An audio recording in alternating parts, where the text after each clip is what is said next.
welcome back to the Deep Dive.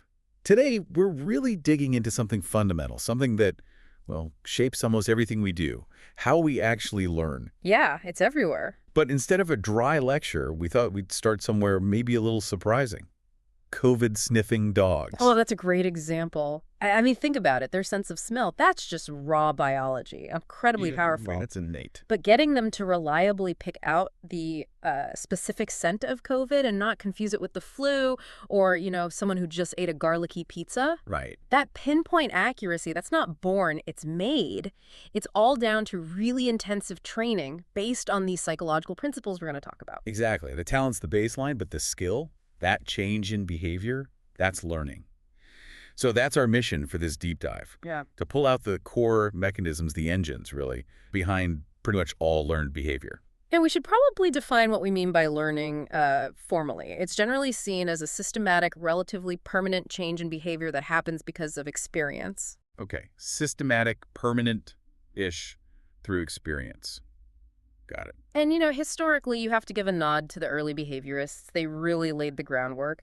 Their big idea, maybe a bit controversial now, was to focus only on what you can see, observable behavior. So thoughts, feelings, intentions, they kind of put those aside. Pretty much.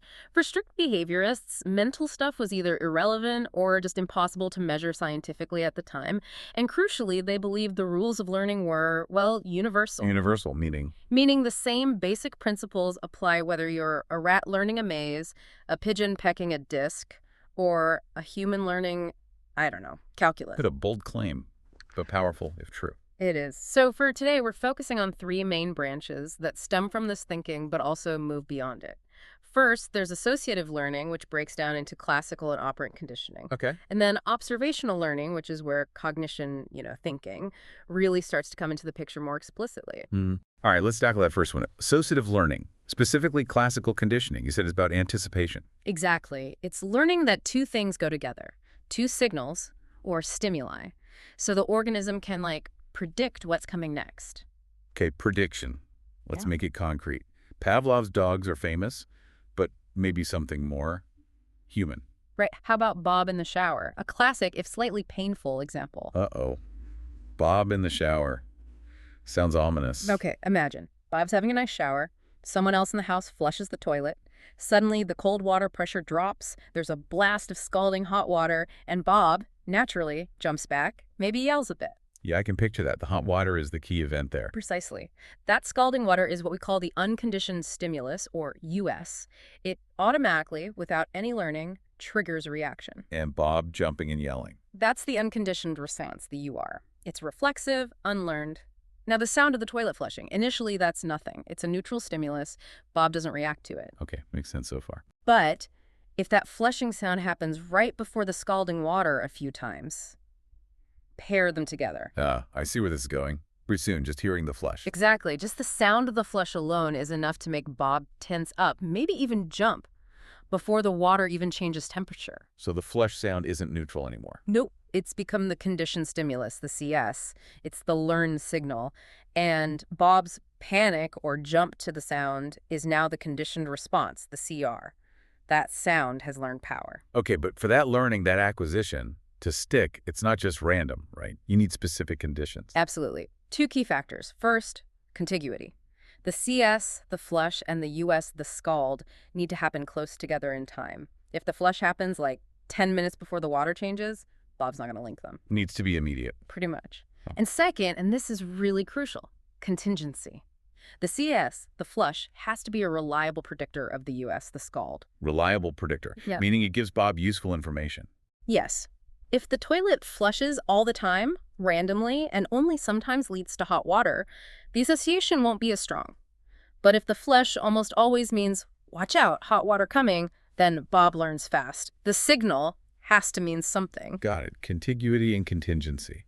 Now, once you learn this, does it spread? Would Bob start fearing other plumbing noises? It often does. That's generalization. The famous, though ethically very problematic, Little Albert study showed this. Watson conditioned a baby to fear a white rat. By pairing it with a loud noise. Exactly. And then little Albert started fearing other furry white things, a rabbit, a Santa mask, even cotton wool. The fear generalized. We have to stress that study would never pass ethical review today. Definitely not. Okay, so fear can spread. Can you undo it? Make the flush sound safe again. You can. That's extinction. You keep presenting the CS, the flush, but without the US, the scalding water. Over time, Bob learns the sound doesn't predict pain anymore, and the conditioned response weakens. But is it gone for good? Not always. It can pop back up later. That's called spontaneous recovery. And even more interesting, especially for things like addiction treatment, is renewal. Renewal, yeah. Yeah, say someone overcomes a learned response, like a drug craving triggered by certain places. They go through extinction, maybe in a treatment center, but then if they go back to the original environment where they used to use... The old neighborhood or something. Right. The conditioned response, the craving can come roaring back. The context triggers the renewal of the extinguished response. Wow. That links directly to addiction then. You mentioned cravings, but classical conditioning also explains overdose risk in a really surprising way. It's profound, yeah. The body isn't passive. It learns to anticipate the drug's effects based on the environment. How does that work?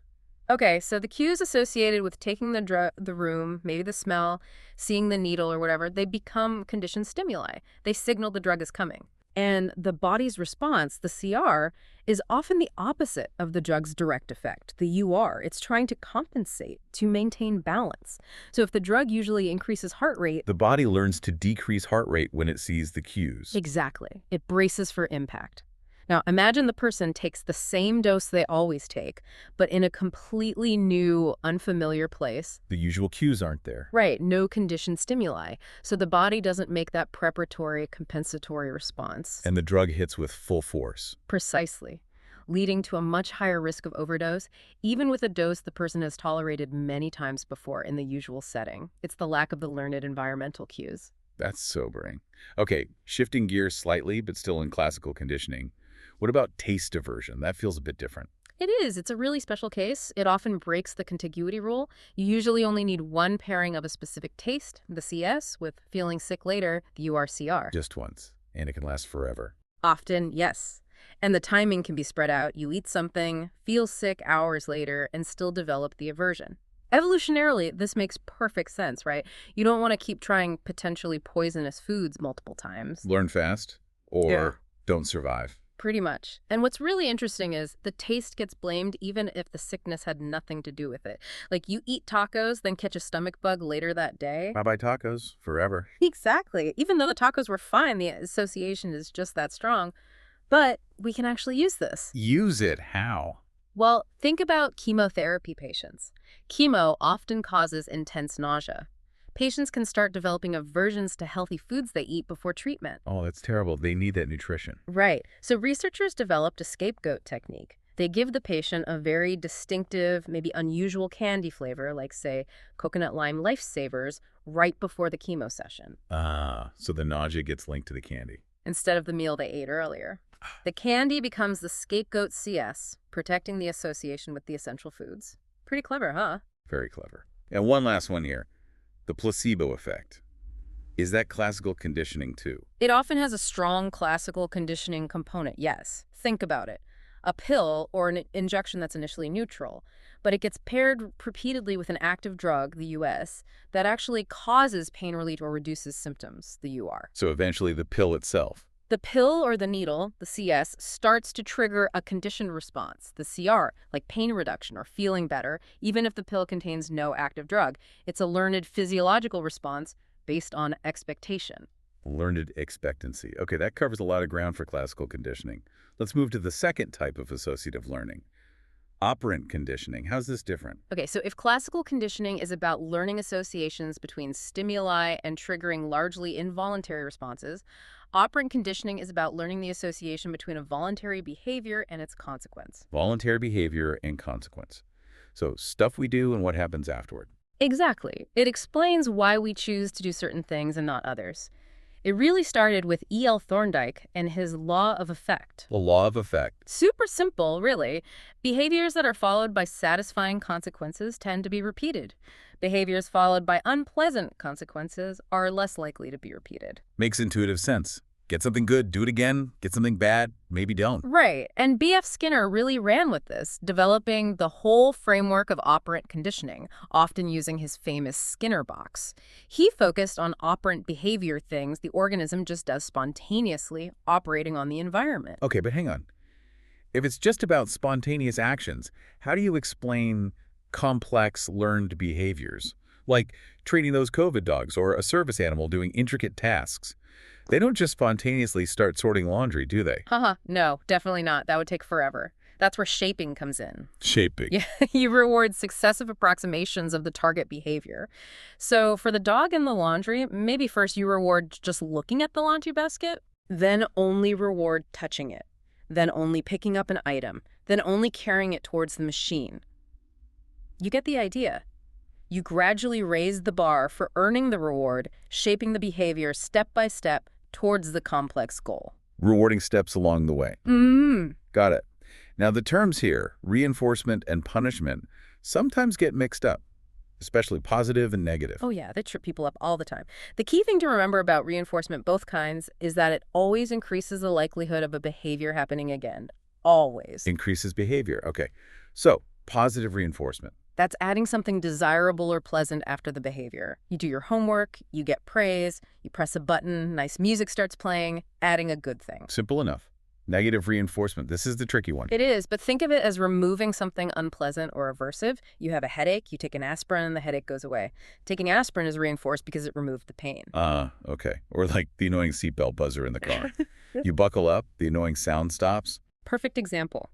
Buckling up is negatively reinforced because it removes the unpleasant sound. Both praise, positive, and stopping the buzzer, negative, make the preceding behavior more likely in the future. Removing the bad thing. Okay, that makes sense. And this leads to things like avoidance learning. Definitely. We study hard now behavior to avoid the unpleasant outcome of a bad grade later. Negative reinforcement, avoiding the bad thing. But there's a dark side to this too. Learned helplessness. Learned helplessness. That sounds bad. It is. It happens when an organism experiences repeated negative events that they have no control over. Think of early experiments where an animal couldn't escape an electric shock no matter what it did. So they just give up. Eventually, yes. Yeah. They learn that their behavior doesn't matter. And the really tragic part is, even when an escape route is later provided, they often don't even try to escape anymore. They've learned to be helpless. And this applies to people. Sadly, yes. It provides insight into situations like chronic stress, depression, or why individuals might stay in abusive situations. If someone repeatedly experiences failure or trauma they feel they can't control, they may stop trying to change things, believing it's pointless. That's heavy. Okay, let's shift to something maybe a bit less grim, but equally powerful. Schedules of reinforcement. This is why casinos are so addictive, right? Bingo. Schedules determine when a behavior gets reinforced, and it has a huge impact on how persistent that behavior becomes.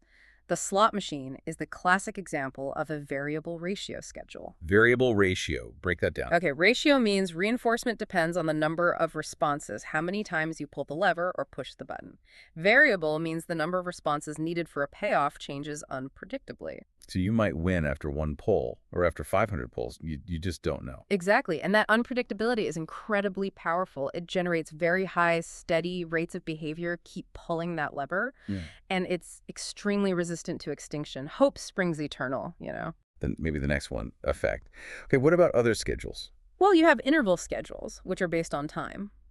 A fixed interval schedule means reinforcement comes after a set amount of time has passed, provided the behavior occurs at least once after that time. Think of studying for scheduled exams. Right. Nobody studies much right after the test. Nope. Behavior drops off, then increases rapidly just before the next exam is due. That's the classic scallop pattern cramming. Makes sense. And variable interval. Variable interval means the time period before reinforcement is available changes unpredictably, like pop quizzes in a class, or maybe fishing. You don't know exactly when the fish will bite. So you just have to keep your line in the water, or keep up with the readings. Right. It tends to produce slow, steady rates of behavior because you never know when the reward might come. Fascinating how just changing the timing changes everything. Yeah. Okay, we covered reinforcement. What about punishment? Its goal is the opposite, right?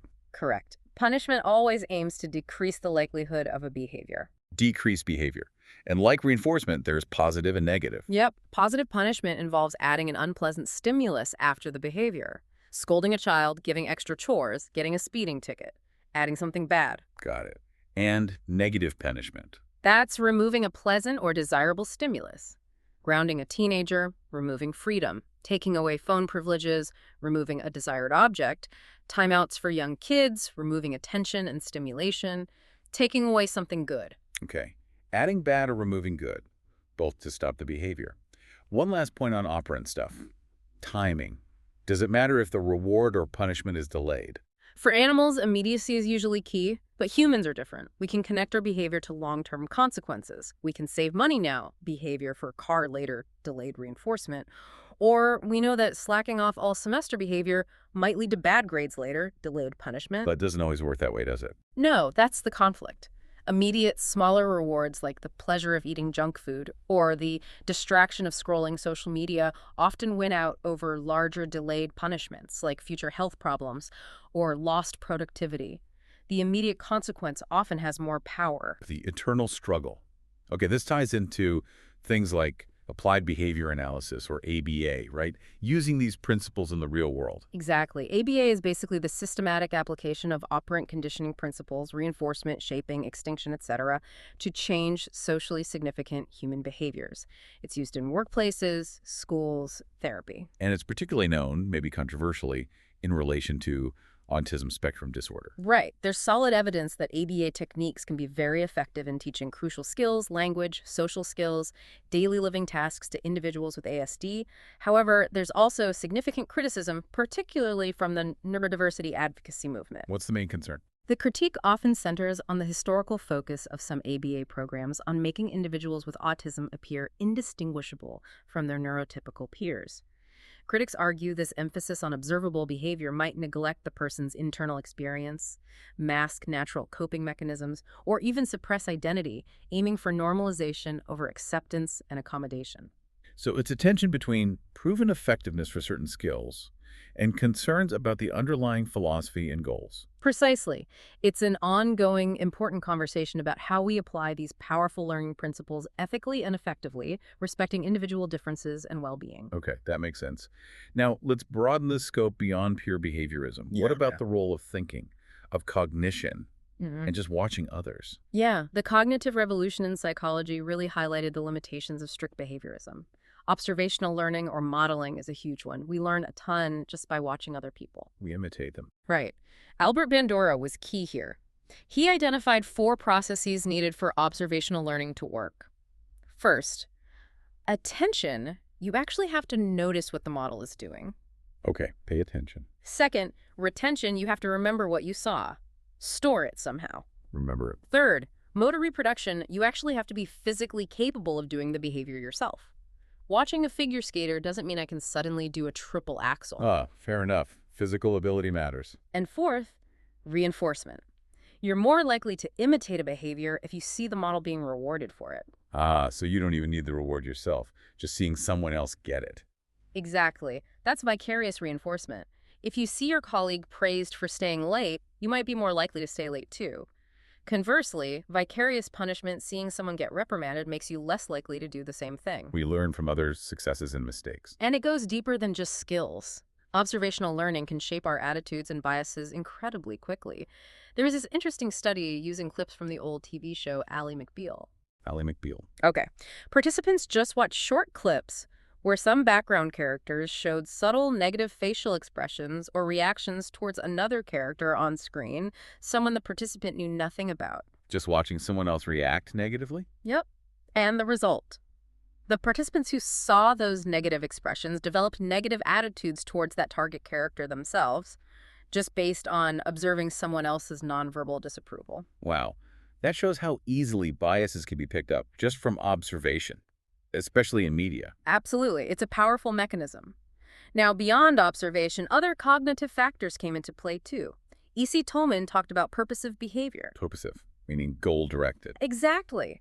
He argued behavior isn't just stimulus response, it's driven by goals and expectations. Students don't just study because the textbook is open. They study with the purpose of getting into college, for example. So looking ahead. Right. And Tolman also gave us latent learning. This is fascinating. It's learning that happens without any obvious reinforcement and isn't shown in behavior until there's an incentive to display it. Learning that's hidden. Kind of. Imagine rats exploring a maze with no food reward at the end. They wander around. Later, when food is placed at the end, these rats learn the maze much faster than rats who never explored it before. They'd learn the layout passively, latently, while just wandering. Like learning your way around a new city just by walking, even if you don't need to navigate anywhere specific at first. Perfect analogy. And then there's insight learning. This is that sudden aha moment. The light bulb clicks on. Yeah.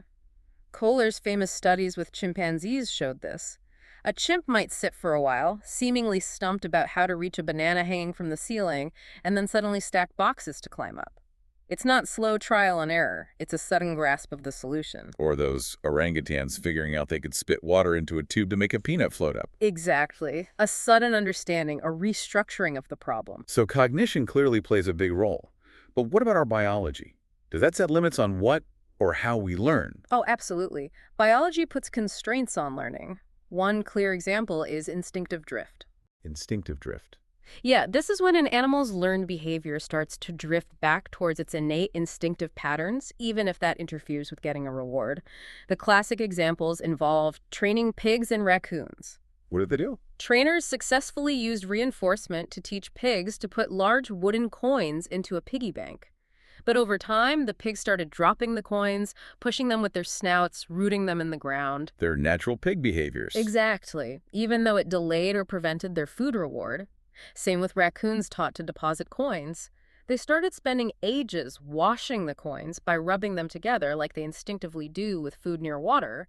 The instinct overrode the learned operant behavior. Biology wins. Sometimes, yes. And related to this is preparedness. This is the idea that evolution has prepared species to learn certain associations more easily and quickly than others because they were important for survival. Like fearing snakes. Exactly. Humans, and monkeys too, seem biologically predisposed to rapidly learn to fear snakes or spiders after just one or two negative encounters, or even just seeing someone else react fearfully. But it's much harder, maybe impossible, to condition that same level of fear toward, say, flowers or electrical outlets, even if they're paired with something unpleasant. We're just not prepared to fear those things innately. Our evolutionary history shapes our learning potential. Definitely. And finally, there's a crucial psychological constraint, or maybe enabler, that Carol Dweck identified: mindset. Mindset. Fixed versus growth. Right. The fixed mindset is the belief that your qualities, like intelligence or talent, are basically set in stone. You have a certain amount, and that's it. So if you fail. Failure is devastating. It means you just don't have what it takes. You avoid challenges because you might fail and prove your limits. Versus the growth mindset. That's the belief that abilities aren't fixed. They can be developed through dedication, effort, good strategies. Intelligence is malleable. So failure means something different. Totally different. Failure is seen as an opportunity to learn, a sign that you need to try harder or use a different approach. Challenges are embraced as chances to grow. And this actually impacts learning outcomes. Hugely. Research consistently shows that students encouraged to adopt a growth mindset get better grades, especially in challenging subjects. They're more motivated, more resilient to setbacks. It fundamentally changes how you approach learning itself. Believing you can learn helps you learn. Makes sense. Yeah. Okay, let's try to pull some of this together. How do all these principles, classical, operant, cognitive, mindset, help us understand something practical, like managing stress? That's a great application. We can actually draw some really powerful lessons from animal studies on stress, which often involve these learning principles, and apply them to human well-being. 4 key takeaways emerge. Okay, 4 takeaways for managing stress. What's the first? Predictability. Stress is significantly lower when negative events are predictable rather than surprising. If a rat gets a warning light before a shock, It knows it's coming. right, it experiences less physiological stress, fewer ulcers, lower cortisol, than a rat that gets the exact same number of shocks, but completely at random, without warning. Predictable stressors are less damaging than unpredictable ones. So knowing what to expect, even if it's bad, helps. What's number 2? Control, or even just the perception of control. Having some ability, any ability to influence events dramatically reduces stress. Like being able to press a lever to delay or avoid the shock. Exactly. Or even something simpler. Studies found that nursing home residents who were given more control over their daily schedules, or even just given a plant to take care of. A plant. Yeah, having that small measure of responsibility and control led to better health and well-being compared to residents who had less autonomy. Feeling helpless increases stress. Feeling in control buffers it. Predictability control. Okay, number 3. This one's really interesting. Improvement perception.